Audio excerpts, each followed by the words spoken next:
muchísimo el servicio de abasto de agua y de drenaje y de servicios públicos en general. Y no tenemos problemas de agua. El 70% del agua de México está en el sureste, 70%. De aquí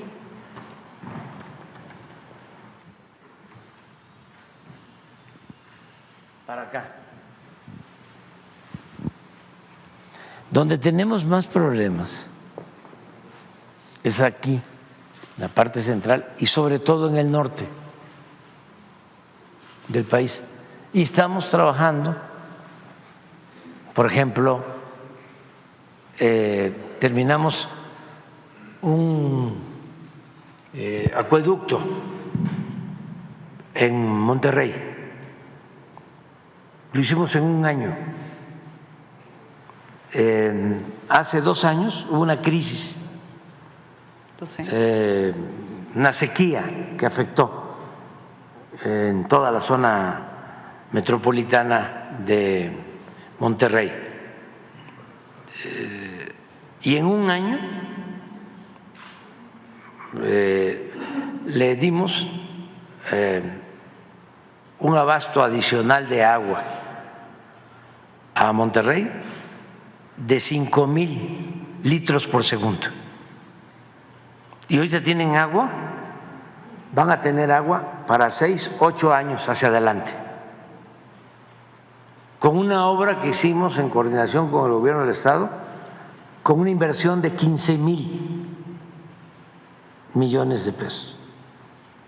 Nada más para entendernos, esto no lo hacen en Estados Unidos. O sea, en un año, un acueducto de 100 kilómetros para llevar agua de una presa a una ciudad de Estados Unidos, llevarle 5,000 litros por segundo, no lo hacen. Presidente, y nosotros, pero además de hemos hecho como 5 obras así.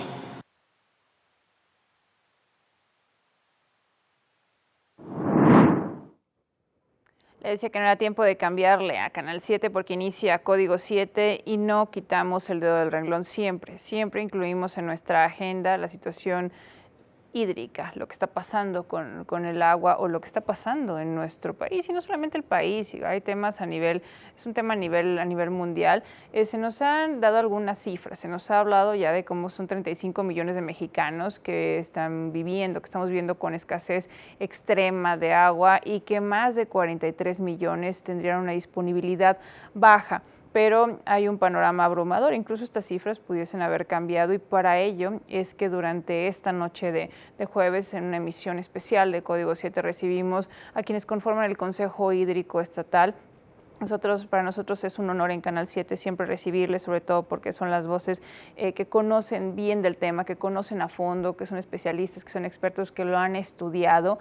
Es un asunto que se ha mantenido incluso en la agenda política, pero más allá de cualquier promesa o alternativa que se esté dando de quienes están abanderando un proyecto, mejor con perfiles que investigan, perfiles que tienen soluciones a la mano y que quizá para muchos pues no serían las soluciones populares, pero que son las reales. Entonces siempre agradecidos de verdad por estar con nosotros. El doctor Jonathan Abraham Quintero García, presidente del Consejo Hídrico Estatal, muy buenas noches y gracias por acompañarnos en Canal 7 en Código 7. Gracias a ti por la invitación, Paulina. Siempre un gusto de nosotros asistir aquí con ustedes. Gracias también a la maestra Gabriela Aguirre García, quien es integrante del Consejo Hídrico Estatal. Bienvenida aquí a Canal 7 a través de Código 7, maestra. Muchas gracias por la invitación y buenas noches a todo el auditorio. Y gracias también al doctor Edgar Hilario Piña Hernández, integrante del Consejo Hídrico Estatal. Qué bueno que nos acompañen esta noche también en Código 7. Pues es un gusto estar nuevamente con ustedes y gracias por recibirnos.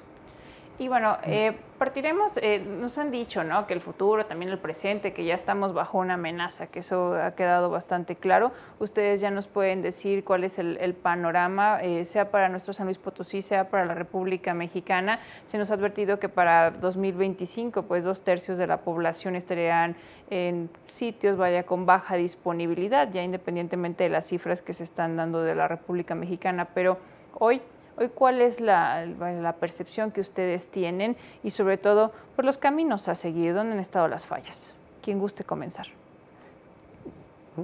Presidente. Gracias, Paulina. Bueno, mira, ciertamente nosotros estamos viviendo los estragos de un cambio climático inminente que se presenta a nivel global, pero que tiene estragos particulares en cada región del planeta. Esto ha contribuido precisamente a que las temporadas de lluvia son cada vez más inciertas e impredecibles.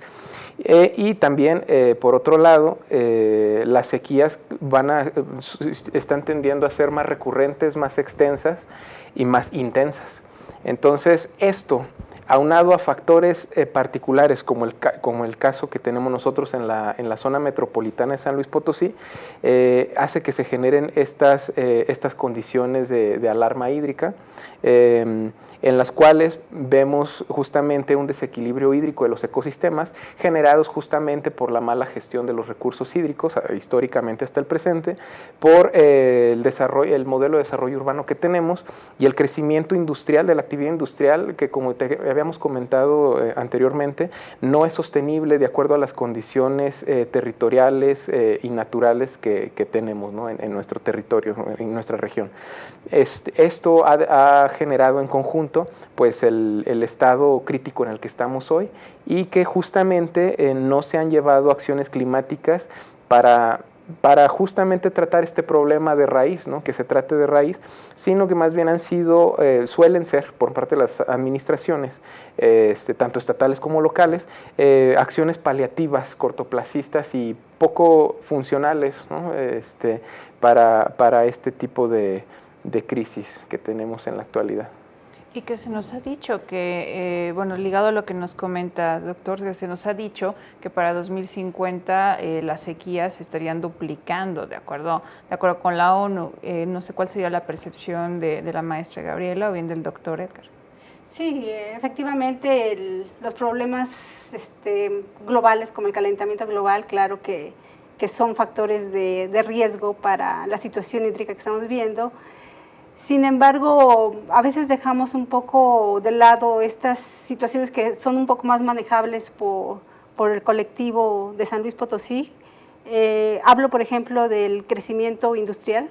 Actualmente la política que se está promoviendo en San Luis Potosí de bienvenida o abrir las puertas al nearshoring, a mí me parece que es un elemento que hay que tener bastante precaución en ese sentido porque ya que San Luis Potosí es un ecosistema en donde es semidesértico, pues el agua se vuelve más valiosa, ¿no? Más valiosa que, como lo dijo el presidente López Obrador, pues aquí tenemos menos agua que en el sur. Eso nos hace más vulnerables en muchos sentidos. Se ponen en riesgo muchas cosas que nos importan, básicamente la vida, ¿no? Entonces, apoyar estos proyectos, impulsar estos proyectos, me parece un poco responsable cuando no tenemos un diagnóstico claro de cuáles son los riesgos que implica para el acuífero de San Luis Potosí, por ejemplo, ya que dependemos de él básicamente para nuestro uso. Entonces, ese tipo de políticas que tenemos que sí podemos hacer algo a nivel social más práctico, más directo, me parece que habría que atenderlo. Y porque tantas veces se nos ha dicho, se ha hablado, por ejemplo, desde la iniciativa privada, ¿no?, sobre lo que usted menciona, maestra, del tema de nearshoring, pero entonces el camino sería cambiar la vocación económica que se le ha dado a San Luis Potosí o a la misma región. No sé si usted quisiera comentar, o también el doctor Edgar. Pues idealmente sí tendríamos que evaluar cuál es la verdadera vocación de la región, porque debería de estar siempre en armonía con los recursos naturales de los que disponemos. Por ejemplo, en algunas pláticas se ha barajado muchas veces que tenemos más bien mucho potencial para generar más industrias culturales, hubs de conocimiento, otro tipo de industrias que no son tan intensivas en recursos hídricos, como la mayoría de las empresas ensambladoras que están llegando, que sí lo son, y que probablemente podrían encontrar un mejor ecosistema en otra región del país y no comprometer la disponibilidad hídrica para consumo humano en el mediano y largo plazo. Bueno, ya ni en el mediano y largo plazo, ya es en el corto plazo, porque pues, la presión hídrica ya la estamos viviendo actualmente y si seguimos con esta tendencia, pues únicamente se va a agudizar. Aparte, sí hay estudios diagnósticos, me parece que fue la Comisión Nacional del Agua a finales del año pasado, en diciembre de 2023, actualizó los estudios de disponibilidad hídrica de todos los acuíferos de la región y todos están sobreexplotados, porque también por ahí de repente se manejaba un poco la opción de traer agua de alguna otra zona del estado para darle viabilidad a San Luis Potosí y a las zonas industriales, y ya no es posible porque todos los acuíferos se encuentran sobreexplotados, la mayoría, y ahorita con estas sequías atípicas también toda la zona huasteca está experimentando muchísima presión en ese sentido. Y que esto es un tema que nos lleva, es una primera reflexión que hacemos durante este programa de Código 7 en este primer bloque. No olvide ingresar a www.canal7slp.tv, estar al tanto también de nuestras redes sociales, nos encuentra en Facebook, en X, en Instagram, en TikTok. Abordamos un asunto que de verdad es fundamental, es algo que incluso desde hace tanto tiempo existía y que muchos años fue ignorado y muchos años también fue minimizado. Eso es un tema que hoy nos da todo un golpe de realidad, y por ello, gracias porque nos abre la puerta de su hogar, también de su centro de trabajo durante esta noche de jueves. Seguiremos abordando este tema, desmenuzándolo un poco. Gracias de nueva cuenta de parte de todo el equipo de Canal 7, a integrantes del Consejo Hídrico Estatal. Haremos una pausa, pero no le cambie.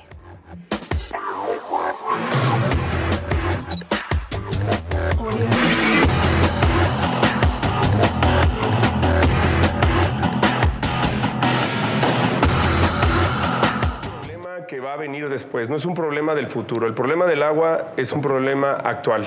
Hoy, 40% de los hogares en México, que es una cifra superior a los inicios del sexenio, no tienen agua todos los días. Hoy hay más de 35,000 escuelas de educación básica y media superior que no tienen acceso a agua potable. Para solucionar el problema del agua necesitamos hacer un fondo de desarrollo regional como el que planteo y un fondo de infraestructura hídrica como el que planteo, porque lamentablemente los gobiernos, a diferencia de los de Jalisco y los de Nuevo León, no le invierten en ese tema porque piensan que no tiene rentabilidad electoral. Por eso ese fondo federal, mixto con los estados y con los municipios, puede solucionar obras de infraestructura que garanticen el acceso al agua. Pero también hay que cambiar la cultura del agua. La inmensa mayoría de las concesiones de agua están concentradas en unas cuantas manos. Es un problema también de desigualdad, de enfoque, que tenemos que plantear de otra manera. México puede tener derecho al agua si hacemos una reforma integral a la manera en que vemos este derecho y a cómo lo distribuimos. Agua hay, lo que necesita este país es una ingeniera que sepa cómo resolver el tema del agua. Hay que reforestar, los bosques de lluvia son importantes. Es muy importante tratar el agua, reusarla. Podemos almacenarla, por ejemplo, aquí en la Ciudad de México, en el lago de Texcoco, y a la larga potabilizarla. Hay soluciones. Para atender el problema del agua estamos desarrollando el Plan Nacional Hídrico, que consta de 3 acciones fundamentales. La primera tiene que ver con que el 80% del agua dulce en nuestro país se utiliza para riego. Sin embargo, solamente el 10% está tecnificado. Hay que modificar también la Ley Nacional del Agua para que pueda liberarse parte de esos derechos. Pero vamos a ampliar la tecnificación del campo para liberar agua para consumo humano y también para producir más alimentos. El segundo tiene que ver con el reciclamiento y al mismo tiempo con nuevas fuentes de agua, que es importante, como el que se está haciendo, por ejemplo, ahora en Tijuana, la desalación, o como el que se ayudó a hacer por el gobierno federal en Jalisco y en la zona metropolitana de Monterrey. No olviden que el Cuchillo 2 lo hizo el gobierno federal. Afortunadamente pudo haber un acuerdo ahí para resolver el problema en la zona metropolitana de Monterrey.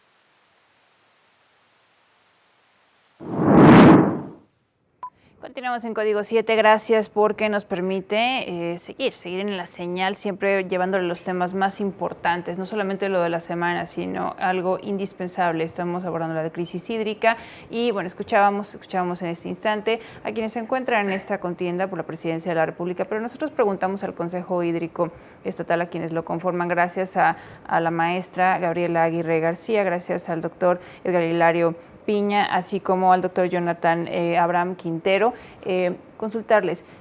Tenemos una serie de planteamientos, y sea en la esfera federal, sea en los diferentes órdenes gubernamentales, también en otros poderes.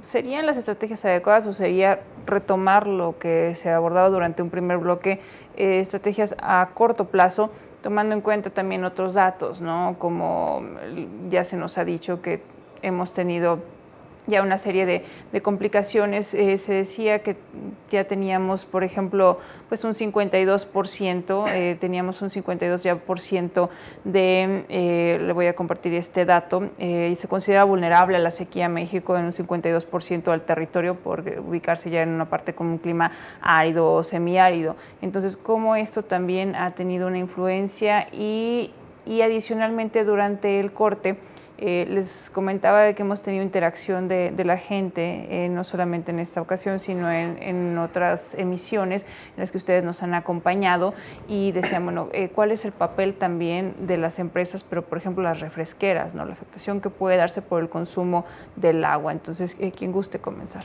Gracias, Paulina. Justamente uno de los problemas que presentamos, como te lo comentaba, son tres problemas principales que se caracterizan en la cuestión hídrica del Valle Metropolitano de San Luis Potosí. El primero, te lo mencionaba, era el desequilibrio hídrico por el abatimiento del acuífero. El acuífero es de donde nos surtimos alrededor del 90% de la población. La mayoría de la población, de acuerdo a todas las pláticas que hemos dado en las colonias más afectadas, piensa que nos abastecemos de las presas y que las presas están secas por la sequía y que por eso no tenemos agua. Y eso es falso. Las presas, el conjunto de las 5 o 6 presas que nos deberían de estar abasteciendo, abastecen de entre el 10 y 15% dependiendo la capacidad del momento de las presas. Sin embargo, la gran parte de nosotros como población de San Luis Potosí nos abastecemos del acuífero a través de los pozos y de la red. Y justamente por esta sobreextracción que se está produciendo, se está secando el pozo, pero también al mismo tiempo lo estamos impermeabilizando porque el desarrollo urbano está impermeabilizando las zonas de recarga. Entonces no importa que se acabe la sequía y empiece a llover, porque ya no se va a filtrar el agua de la misma forma. Eso es importante decirlo. El modelo de desarrollo urbano se está encargando de impermeabilizar, de tapar las áreas de recarga, de tal forma que cuando llueva vamos a tener inundaciones y afectaciones múltiples debido a estas inundaciones, y no se va a filtrar el agua como debería. Esa es otra. Entonces la sequía sí es un problema, pero es más problema el desarrollo urbano es insostenible porque está impermeabilizando las zonas, como es la Sierra de San Miguelito principalmente. Y tercero, con esto le estamos impidiendo la carga. Y tercero es la contaminación de los acuíferos debido a la falta de mantenimiento de la red, que como bien sabes, es una red ya muy vieja y es normal que se fracturen las tuberías y por ahí se va todo el agua del drenaje. Y esto contamina los suelos y llega a los mantos acuíferos, que es agua de la que se surten muchas personas, sobre todo del sistema de pipas privadas, ¿no? Entonces, esto por un lado. Por otro lado, existe la desigualdad, y aquí es donde toco el tema que nos preguntabas de la industria, porque está directamente relacionada justamente esta industria de alta extracción, refresqueras, armadoras, acereras, bueno, en este caso no hay acereras aquí, importantes, sí hay una, justamente, y también es parte de este rubro responsable de la desigualdad en el acceso al agua. ¿Por qué? Lo podemos ver justo ahora. La gran parte de la población está siendo tandeada, mientras que la industria no ha dejado de producir ni un solo turno, ¿no? Para la industria no existe la sequía ni la crisis hídrica, eso existe para la población, a pesar de estar normado en la Ley de Aguas Nacionales y en la Ley para Aguas del Estado de San Luis Potosí, donde se establece que la prioridad es la prioridad es abastecer de agua limpia, de calidad, a la población, y sin embargo eso no es así, ¿no? Se prioriza siempre la cuestión económica sobre el bienestar social. Entonces, ese es un problema importante, porque en efecto, como tú lo mencionas, las industrias refresqueras son parte de la industria de alta extracción, y hoteleras también, ¿no? Te faltó por ahí también, las hoteleras juegan un papel importante, y sobre todo porque no solamente son extractoras de alta extracción de agua, sino grandes deudoras, ¿no? Muchas de ellas. Entonces, algo por lo que nosotros también hemos estado abogando es la lista de grandes deudores, las cuales no se hacen públicas, y deberían, al ser un bien nacional y al ser un bien público, ¿no? Entonces, esto es importante mencionarlo porque tiene una relación directa con la desigualdad hídrica. El agua se tande para nosotros, mientras que este rubro sigue produciendo de manera normal, ¿no? Y común, como si no existiera crisis o sequía. Y por otro lado, cuando nos queda menos agua, también dentro de los estratos de la población hay distinción, ¿no? En el acceso al recurso. Hay sectores que nos hemos encontrado que tienen más de una década sin agua. Ellos no saben de qué están hablando de crisis hídrica, porque ellos toda su vida es crisis hídrica. Mientras que otros sectores pueden tener jacuzzis, albercas, campo de golf, que pueden estar gastando el agua en eso, ¿no? Entonces, hay una desigualdad en el acceso al recurso, tanto entre rubros como entre sectores de la población, y está directamente relacionado con la industria. Y tercero es el mercado del agua, la especulación con el recurso hídrico, que debería estar prohibido durante crisis hídrica, y sin embargo no se menciona nada porque pocas personas se están enriqueciendo con el mercado de las pipas para llegar a estos sectores desfavorecidos que gastan de su propia bolsa, ¿no? Y en ese sentido yo quisiera también que se nos detallara un poco pues cómo están jugando, y perdón por decirlo de esta manera, o el papel que han tenido los organismos operadores, porque si bien, por ejemplo, tenemos una encuesta nacional de ingresos y gastos de los hogares que decía, bueno, en la cual se revelaba que, bueno, 93% de las viviendas en nuestro país acceden a agua entubada, se hacía énfasis el pago, no te garantiza un suministro ininterrumpido, tampoco de calidad, y también ya se hacía mención de cómo desde 2020, parece que a la fecha hemos liderado, bueno, como país a nivel mundial el consumo de agua embotellada. Entonces quisiera que quisiéramos algunas reflexiones también con el auditorio de aquí de Código 7. Maestra, doctor, ¿quién desea iniciar? Bueno, una cuestión con ese tipo de índices es que solamente toman en cuenta la infraestructura. Es decir, si la vivienda tiene conexión a la red de distribución del agua, pero no toma en cuenta si realmente hay abasto de agua. Entonces también ese índice está un poquito inflado porque no refleja la realidad de muchas familias, sobre todo en San Luis Potosí, que sistemáticamente han padecido falta de agua, y sin embargo para el índice pareciera que sí tienen, porque tienen conexión. Nosotros, yo creo que uno de los grandes problemas que hemos detectado en la cuestión de la gestión hídrica, no únicamente en San Luis Potosí, pero en general, es la visión lineal de los sistemas hídricos. Se manejan como si únicamente pudiéramos extraer agua del subsuelo, utilizarla y desecharla. Y no podemos darnos el lujo de hacer eso aquí en San Luis Potosí, porque tenemos una disponibilidad de agua muy baja. El tiempo de recarga del agua que estamos extrayendo toma entre 2.000 a 5.000 años, significa que estamos consumiendo agua fósil. El agua que estamos consumiendo el día de hoy le tomó de 2.000 a 5.000 años en recargarse. Entonces, nosotros, por las particularidades climáticas y geográficas de San Luis Potosí, debemos, más que otros lugares, que estar buscando que la política pública y la infraestructura está también orientada hacia una gestión circular en la que aprovechemos el 100% de las aguas tratadas, porque pues tenemos plantas tratadoras que no están operando al 100%, que tienen fallas sistémicas por problemas de administración y de gestión, y no podemos darnos el lujo de estar desechando el agua como si tuviéramos una fuente eterna de la que pudiéramos estar extrayendo y extrayendo agua constantemente.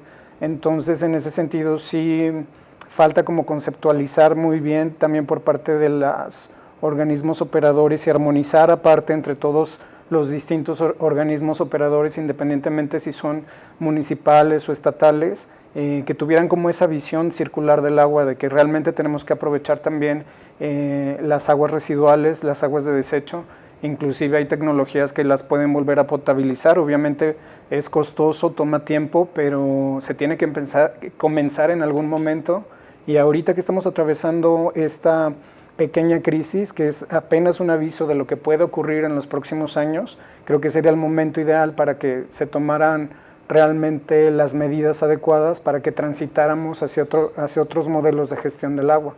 A mí sobre el tema maestra. me gustaría abonar que sí, efectivamente, como dicen mis compañeros, para poder gestionar el agua de una manera adecuada sí se necesita de un trabajo bastante pulido a nivel de conocimiento, porque hay cosas que son aparentes y a veces hay que profundizar más en el tema. Por ejemplo, yo trabajo el tema del sector industrial, automotriz y de autopartes relacionado con el acuífero de San Luis Potosí, y las investigaciones nos dan cuenta que en apariencia este sector no, consume menos agua a lo mejor que algunas embotelladoras, ¿no?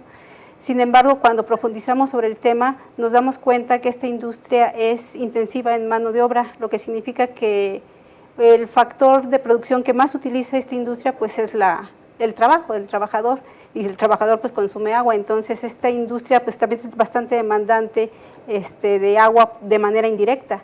La investigación nos ha dado cuenta de que a partir de 1994 que se instala la industria automotriz aquí en San Luis Potosí, crece a la par la demanda de agua para uso humano, y esto se debe, bueno, a que cada vez también San Luis Potosí ha crecido en cuestiones demográficas y se requiere agua para consumo humano, ¿no? Entonces, es interesante el análisis más complejo del sistema para darnos cuenta que una gestión adecuada del agua pues requiere de bastante investigación en términos científicos para poder hacer políticas públicas más pues con conocimiento de causa y no sean cuestiones nada más como para quedar bien con el electorado en cierto periodo, ¿no? Ahorita que estábamos viendo a los candidatos en el video, nos damos cuenta, pues sí, o sea, cada uno de ellos nos proponen algo, pero hay finuras en cada una de sus propuestas. Aunque los tres son entusiastas de la tecnología para solucionar los problemas del agua, hay unos más entusiastas que otros, que creen que con la cuestión tecnológica o ingenieril se va a solucionar el problema, cuando el problema tiene que ver con un montón de cuestiones que no son de tipo ingenieril, sino también sociales, de corruptelas, y entonces implica un trabajo más sistémico y en conjunto con la sociedad para poder corregir estos problemas que estamos afrontando. Y con este pronunciamiento de la maestra Gabriela Aguirre García es que cerramos un bloque más de Código 7. Nosotros agradecidos con ustedes porque permanecen en la señal. Tendremos más información relevante después de un corte. Mantengan la interacción en redes sociales, déjenos sus comentarios, todas sus opiniones son muy, muy valiosas. Qué bueno que nos abre la puerta al espacio en el que usted se encuentre, en las actividades que esté desempeñando durante esta emisión de jueves. Regresamos en un instante.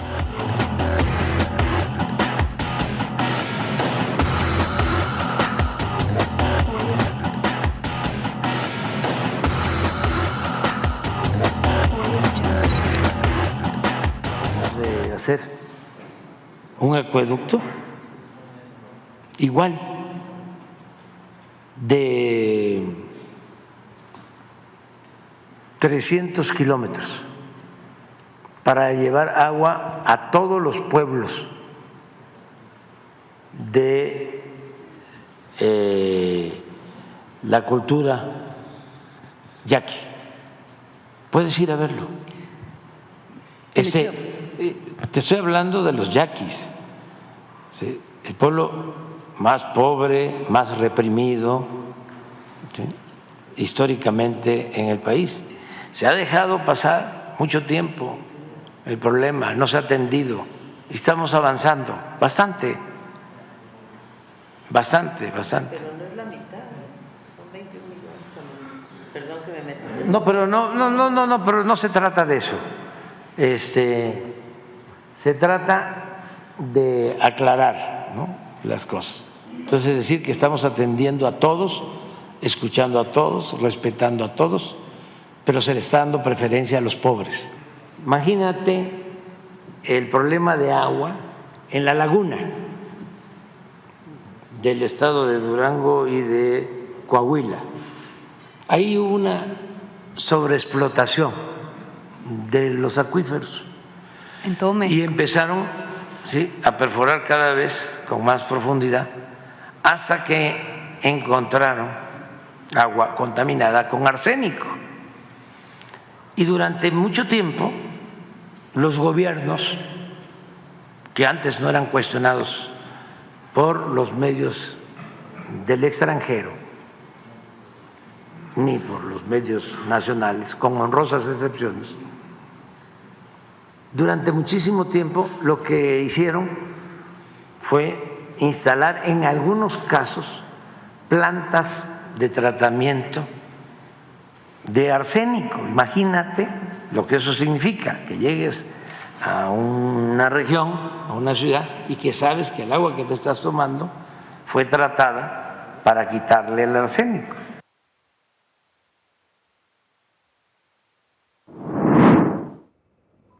Continuamos en Código 7. Muchas gracias porque nos abre la puerta de su hogar y gracias también al doctor Edgar Hilario Piña Hernández, también a la maestra Gabriela Aguirre García, al doctor Jonathan Abraham Quintero García, integrantes del Consejo Hídrico Estatal. Y bueno, nos quedamos ya también con algunas reflexiones. ¿Qué pasa, no? Que se está apostando por la infraestructura, por aquellas obras grandes, por estrategias, bueno, vinculadas a la ingeniería, ¿no? Había algunos datos que en ocasiones previas habíamos incluso puesto sobre la mesa, que nos decían, bueno, la disponibilidad natural media anual por habitante, si nos vamos, si retrocedemos, pero hasta 1955 nos decían que eran de 11.500 metros cúbicos de agua, que ya para 2004 esto cambió, que hubo una disminución de 64% y que, bueno, lo que ya se esperaba para el presente año, para 2024, pues ni hablar, ¿no? Que estamos teniendo una serie de dificultades, pero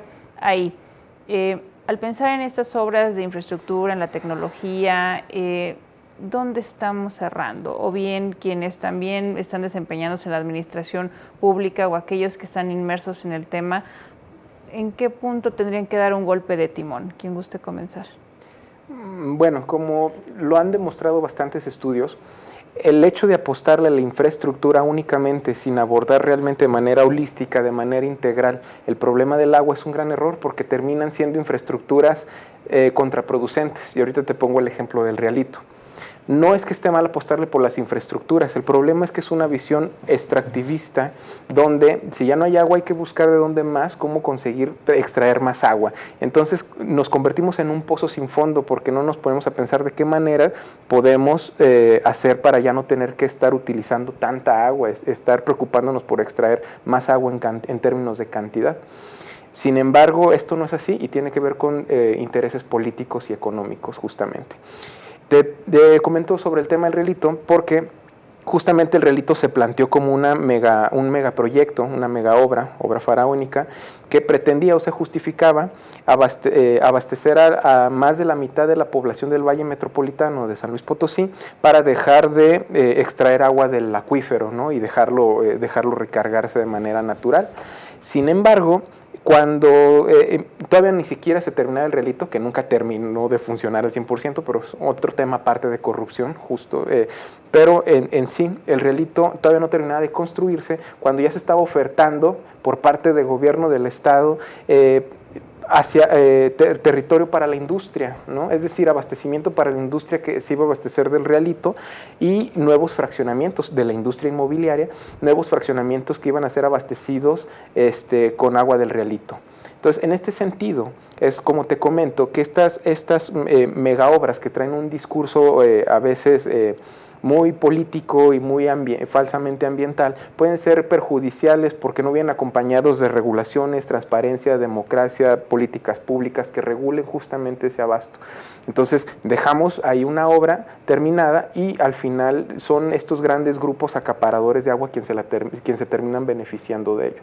Y recordemos que estas obras son de desarrolladas con recurso público. Entonces son los que se terminan viendo beneficiados, ¿no? Sectores privados, empresariales, transnacionales muy importantes. Esto funciona así a nivel global, pero ha sido un tema local y por eso hemos insistido en generar un plan de gestión hídrica sostenible que implique justamente una apertura, una transparencia y una apertura a la participación ciudadana, sobre todo de los sectores vulnerables.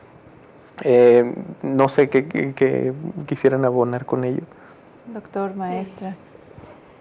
Bueno, estamos hablando acerca de estas, la opción ingenieril que generalmente se propone, y es que sí, o sea, el paradigma está planteado en cubrir generalmente la demanda de agua, volvemos al punto, sin observar cuál es el ecosistema el que está nutriendo esa demanda.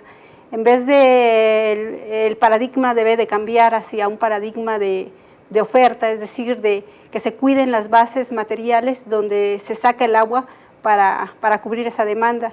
Entonces, claro, eso demanda un cambio de chip en la forma de administración pública, y generalmente también ese cambio de chip va en el sentido de que muchas veces se culpabiliza a la población de esta escasez de agua, o las políticas de báñate en 5 minutos, ciérrale la llave cuando te laves las manos. Cuando el tema es más complejo, importa, claro que importa, pero el problema es a nivel industrial, más que nada a nivel social, y todo hay que abarcarlo al mismo tiempo para poder tener políticas públicas más eficientes. Ese es mi punto de vista. Y también quisiéramos hablar durante esta noche sobre las mejoras, digamos, en las tarifas, ¿no? Porque eso también es un tema que quizá no resulta popular para la población en general. O sea, ¿quién va a querer estar pagando más? Pero después te imaginas como que viene este cobro y que se va como a esta bolsa grandísima de recursos y que no sabes exactamente a dónde va a parar y si va a tener un beneficio. Al final, como ustedes han hablado de temas de gestión, cómo realmente fortalecer la recaudación en esta parte, pero que se vaya dirigida a lo que tendría que, y bueno, quien guste. Bueno, yo creo que Adelante. Perdón, nada más algo breve. Claro que en sí, esto, yo creo que no es descubrir el hilo negro. Ya muchos países, por ejemplo, en España ya se hace una gestión del tipo de que primero se gestione el agua para la vida, es decir, para el consumo humano, después agua para el ecosistema, en tercer lugar el agua para cuestiones sociales, y al último lugar, si sobra agua, para la producción. Y en ese sentido también se hacen mercados de agua, en el sentido que se puede subsidiar la cantidad de agua que va a la industria, como ellos generan plusvalía a partir de ese recurso, porque para ellos no es un patrimonio natural, sino es un recurso natural que entra a su proceso productivo, genera plusvalía o ganancias. Esas ganancias tendrían que ser destinadas, una parte de esas ganancias, a la gestión de esta agua. Inclusive hay casos en el mundo en donde la gente no paga agua, aunque hay quienes dicen Dios da el agua pero no la entuba. Sí es cierto, pero también toda esa infraestructura se puede solventar, se puede pagar a partir de las plusvalías que se genera a nivel industrial, y la agua tendría que ser, desde mi punto de vista, gratis para las personas. Doctor. Sí, por otra parte, pues nunca va a ser popular los incrementos en servicios públicos, porque pues a nivel familia nos afecta, ¿no? Siempre los recursos son limitados en nuestras familias, a todos nos cuesta mucho trabajo el adquirir esos recursos a través de precisamente nuestro esfuerzo personal, y es por ello que también todas las instituciones públicas, especialmente las que están actualmente vinculadas con el agua, deberían de estar más fiscalizadas y tener mucha mayor transparencia en la manera en la que adquieren los recursos y también en la manera en la que lo ejecutan, porque por ahí también uno de los grandes problemas que han desencadenado la actual crisis pues es la falta de aplicación del recurso por parte de los organismos en la renovación de las redes, tanto de distribución de agua potable como de alcantarillado, que se han envejecido, deteriorado. En el caso del alcantarillado es todavía un poquito más grave, porque, por ejemplo, el manto acuífero superficial pues ya está muy contaminado, no es apto para consumo humano. El agua de Norias, por ejemplo, en el centro, pues no se puede utilizar para consumo humano porque puede tener graves afectaciones a la salud.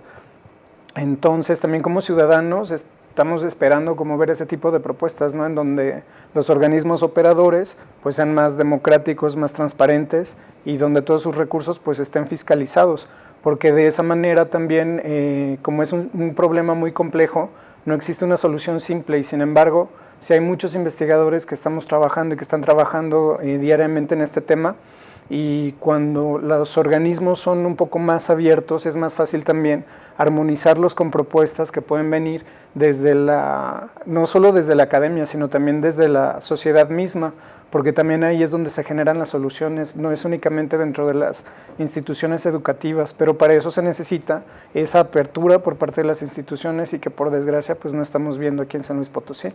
Y con lo que pronuncia el doctor Edgar Hilario Piña Hernández es que cerramos este bloque también de Código 7. Qué bueno que nos han dado una explicación de temas tan interesantes, de verdad que agradecemos, no nos cansaremos de expresarlo aquí en Canal 7, porque nos abre por completo la perspectiva de lo que cada uno de quienes integran nuestro panel en esta emisión especial han mencionado, y tenemos un bloque también de conclusiones en Código, así que no se despegue, regresamos.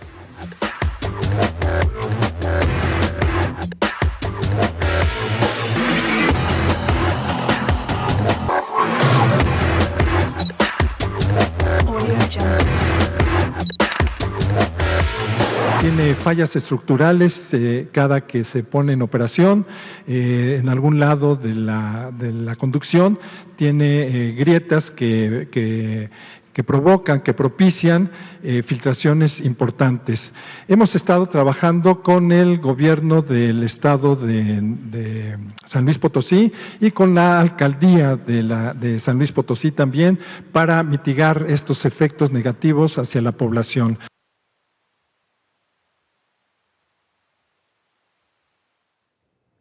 Nos encontramos en el último bloque de Código 7. Mil gracias por mantenerse en la señal. Y bien, continuamos esta charla enriquecedora con los integrantes del Consejo Hídrico Estatal y preguntarles, ¿cuál es el papel del sector agrícola? ¿Está teniendo una afectación también cuando nos referimos a la parte del consumo de agua?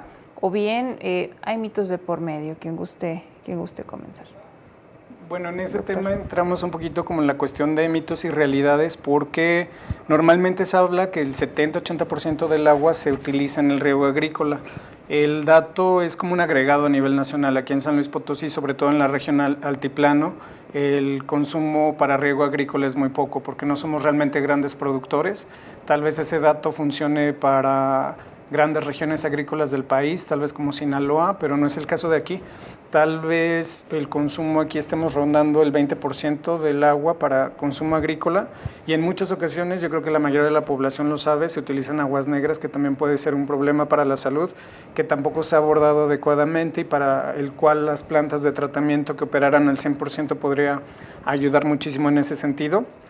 Y pues también nos hemos limitado muchísimo a hablar únicamente en la zona metropolitana, pero la problemática es muy diferente. Por ejemplo, si nos movemos un poquito más a la Huasteca, donde sí hay de repente un poco más de disponibilidad de agua superficial, pero también ahí tenemos que ver la calidad, porque no todos los ríos que atraviesan la Huasteca es agua apta ni para consumo humano ni para riego. Entonces, también por eso este tema siempre es un poco complejo, porque las variables de cada región y de cada microrregión son muy distintas, empezando por el ecosistema, que es el que realmente nos provee de agua, ¿no?